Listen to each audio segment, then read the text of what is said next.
seht ihr mal so ein Wahrzeichen aus Texas, das steht hier an jeder Ecke. Die Felder sind voll damit.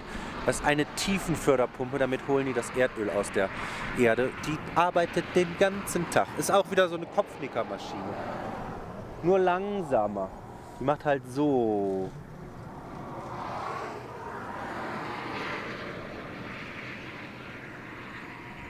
Ein Slow-Mo-Ja-Sager. Ich glaube, ich war nicht im Takt. Egal, fahren wir weiter. Und es riecht hier so krass nach ranzigem Öl. Das ist der Hammer. Es riecht wie so, wenn du aus dem Diff Öl rausholst, so riecht es hier. Überall.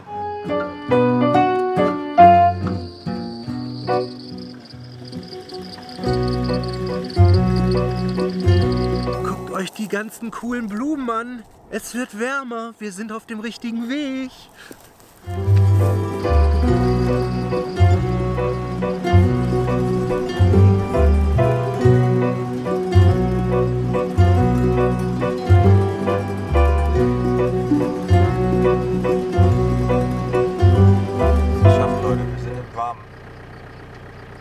Stehen am Strand und suchen gerade einen Schlafplatz. Es ist eigentlich total schön, nur zwischendrin kommen halt dann so Flecken, weil man hier umsonst stehen kann, wo halt dann irgendwelche Penner stehen. Und das ist dann, also ich persönlich finde das total gruselig. Also semi-cool hier, aber es ist warm. Wir sind jetzt so weit gefahren, wir sind jetzt quasi am Bodden von Texas. Jetzt sammeln wir noch 3 Teile ein morgen. Und dann geht's nach Mexiko. Ja. Und für die eine Nacht ist das auf jeden Fall voll in Ordnung.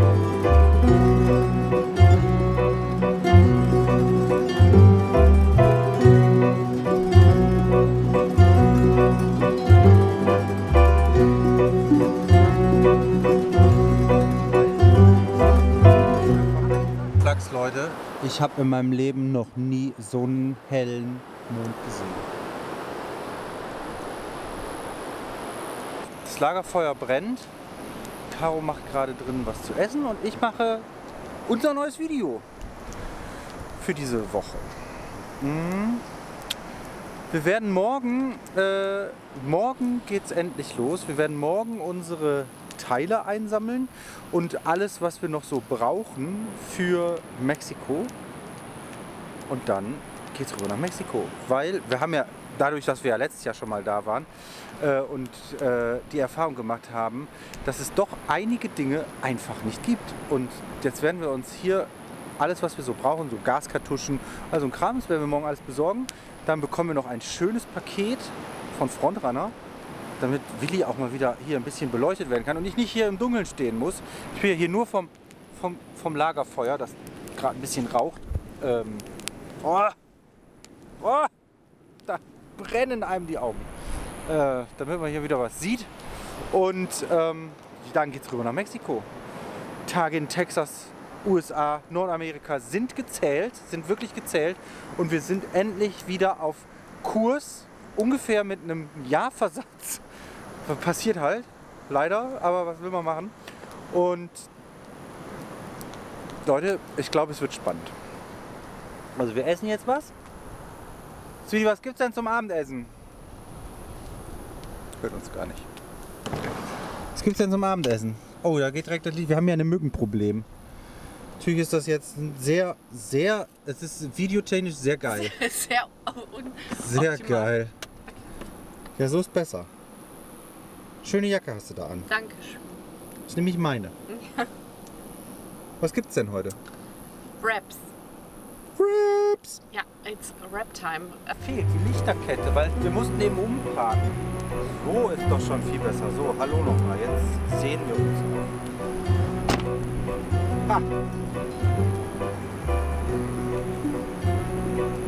noch. Wir sind jetzt mega aufgeregt nach Mexiko. Vor allem Mainland Mexiko ist nochmal anders, wie man uns sagt, als die Baja. Baja ist ja quasi eine Erweiterung von Kalifornien, von Amerika, aber wir fahren jetzt ins echte Mexiko. Wir sind fleißig am Spanisch lernen Und Texas-Resümee, Texas ist sehr freundlich. Essen ist fantastisch. Es ist einmal diese texanische Smoking-Barbecue-Küche. Dann auf der anderen Seite natürlich ein großer mexikanischer Einfluss. Deswegen heißt es ja auch Tex-Mex. Ne? Zum Beispiel Chili con Carne ist ein typisches Tex-Mex-Gericht. Das haben Mexikaner, die nach Texas gekommen sind, erfunden. In Mexiko selber gibt es gar kein Chili con Carne, weil die gar kein Hackfleisch haben. Aber als die Mexikaner nach Amerika kamen und dann Hackfleisch entdeckt haben, haben sie gedacht, komm, da packen wir Chili dran und damit ist Chili con Carne entstanden. Das Geile ist, hier überall im Sand liegt Holz und das Holz ist so furztrocken. Ich habe immer perfektes Lagerfeuer. Ne? Fällt mir ein, was haltet ihr eigentlich davon, wenn wir dieses Lagerfeuergespräch, was wir die Tage hatten, als Podcast machen? Dann könnt ihr euch das im Auto reinziehen, weil ich glaube, als Video ist es halt so ein bisschen schwierig. Ne? Man sitzt da und visuell passiert ja nichts. Ne? Aber das Gelaber ist ja schon ganz, ich finde es halt auch ganz cool, mal über so ein paar Sachen zu reden. Vor allem, man kann ja nicht immer alles im Video einfangen. Ne? Das ist halt ziemlich schwierig. Aber man erlebt ja die Geschichten, die kann man erzählen. Was haltet ihr von Podcast? Schreibt mal in die Kommentare. Ich glaube, das wäre das richtige Format für das Lagerfeuer-Talk. Das wäre ganz gut. Ich glaube, da hätte ich auch Bock drauf, mal was anderes zu machen. Das ist halt auch das Problem. Man macht halt seit langer Zeit immer dasselbe. Wir müssen mal ein bisschen Schwung wieder in die Bude bringen.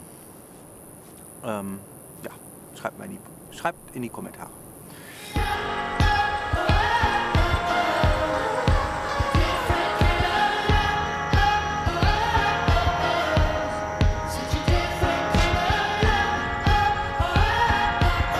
Gibt es was Schöneres, als morgens früh am Strand zu fahren? Vielleicht am Strand rumzulaufen?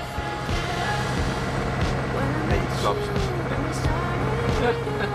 Guckt euch mal die Häuser hier an. Die stehen ja alle am Strand auf Stelzen wegen dem Hochwasser. Das sieht ein bisschen aus wie so Spinnen, finde ich, die dann noch so einen Buckel haben.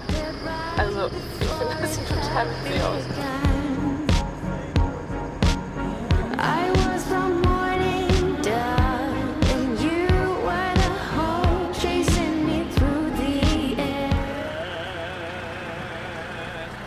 Ja, ob der da wohl Geld für kriegt oder ob der das freiwillig macht. Ich hoffe, er kriegt Geld dafür.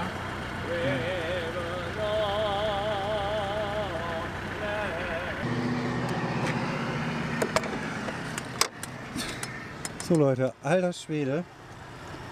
Für uns ist jetzt kein Platz mehr hier, aber unsere Teile sind da. Paket von Frontrunner. Da kümmern wir uns später rum. Jetzt kümmern wir uns erstmal hier um Rovers North und beheben das Quietschen. Hier Feines bestellt habe. Einen neuen Riemen. Und ich habe natürlich auch mal einen neuen Tensioner bestellt. Sicher ist sicher. Ich hoffe, das wird jetzt das Problem nehmen. Ich hatte mal ein bisschen Babypulver an den Riemen getan. Dann ging das Quietschen weg, aber das hielt nicht lange. Und es war immer nur am Tensioner. Also ich hoffe, dass das jetzt hier beheben wird. Hier Dislocation Cones für vorne, für die vorderen Stoßdämpfer, die wir noch einbauen müssen. Das lassen wir bei Mexiko einfach machen. Easy peasy. Und einen neuen Luftfilter. So, hier oben in dem Case habe ich mein Werkzeug. Tata.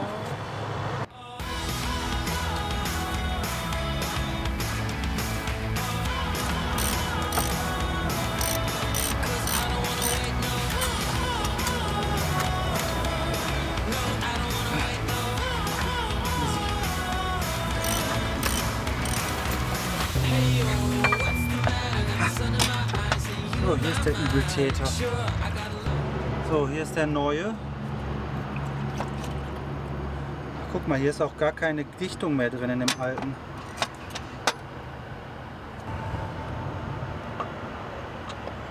Ein easy Abend Willifix. Willifix. Magifix Willifix.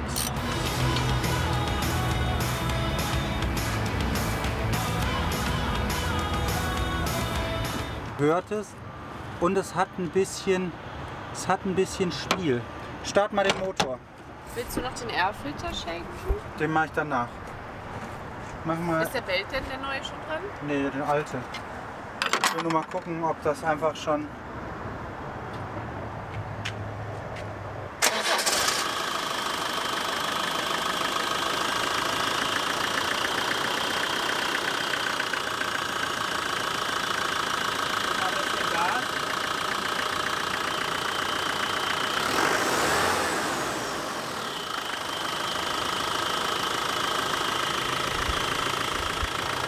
Ich würde sagen, der Tensionapparat.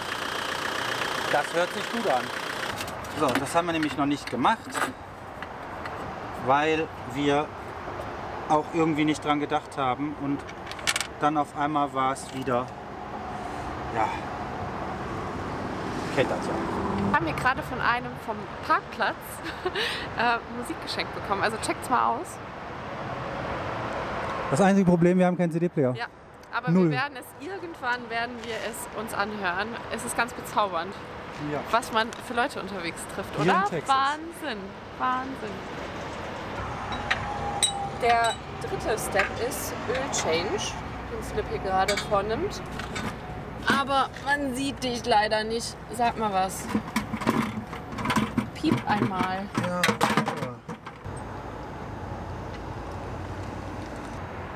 Erstmal sauber machen und dann wird gemessen.